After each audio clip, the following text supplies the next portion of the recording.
In Europe, Alfa Romeo sports car drivers continue to shine.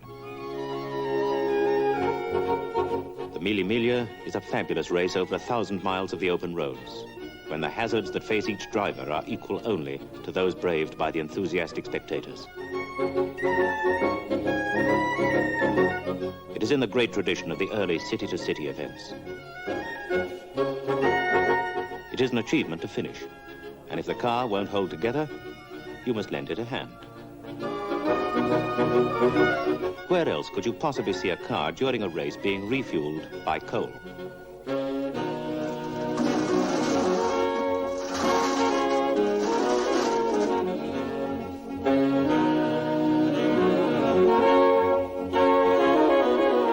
Nuvolari is one of the immortals of the Mille Miglia, winning the race this year for the second time. Last year, he was champion of Italy, but the official withdrawal of Alfa Romeo with all their P3s is disastrous to his racing career.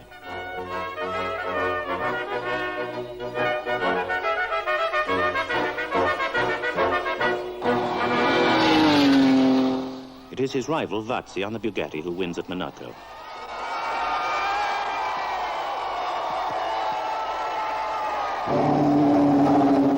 Vazzi wins again at Tripoli.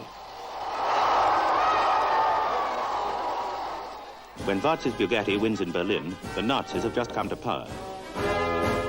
Adolf Hitler is here to see the Italian flag raised in triumph and lets it be known that he will award 500,000 Reichsmarks for a successful German Grand Prix car. In the French Grand Prix, Nuvolari rockets into the lead.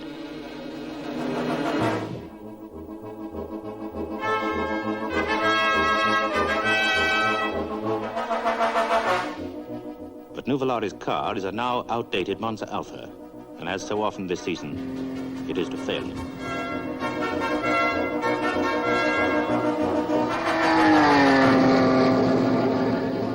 All the same, the winning car is Italian, a Maserati driven by Campari. This is Campari's greatest race, and he takes the opportunity to announce that this will be his last season. In future, he hopes to give more time to his other great loves, grand opera and good food. For the Italian Grand Prix, Nuvolari gives up the Alfa just as Ferrari gets hold of some P3s. All the same, Nuvolari, now on a Maserati, nearly wins, only to lose the race in the last laps when he has to change a burst tire. A P3 Alfa is first with Fagioli driving. Late on this same day, Campari brings out his Alfa for a minor race before his retirement. On the south bend, there is a patch of oil. Bozzacchini and Campari are both killed. The Italian newsreels salute them for the last time. So far, in the threadbare 30s, no Grand Prix cars have been built outside France and Italy. But people are getting a lot of pleasure with small sports cars.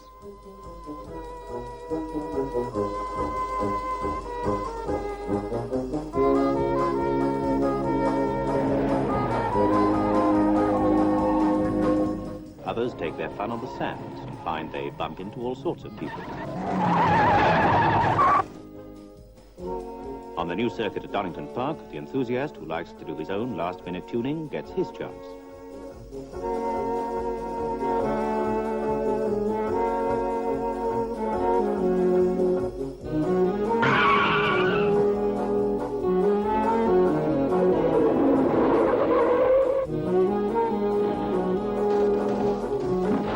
All this is given a great boost by the cheap and popular MG sports cars.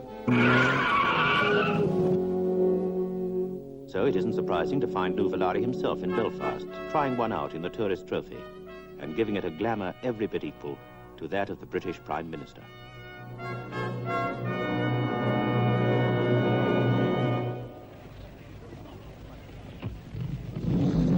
The small MG midgets have 3-lap start, while Nuvolari's class with the larger engined MG magnets only get 1 lap. The Alphas and Invictas are on scratch.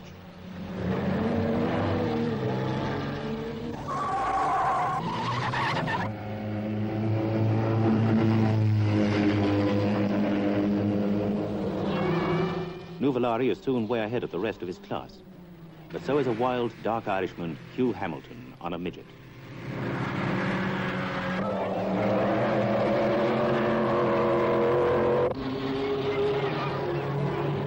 Before long, it is clear that the Irishman is leading the world-famous Italian by seconds and looks like winning.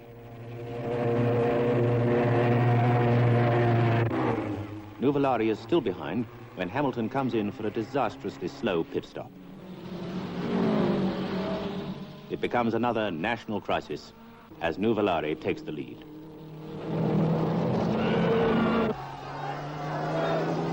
Nuvolari comes through to win the Tourist Trophy for the second time.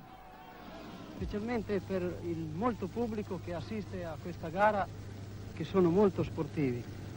Mac, now would you just try and like that? Mac? Mac? Mac?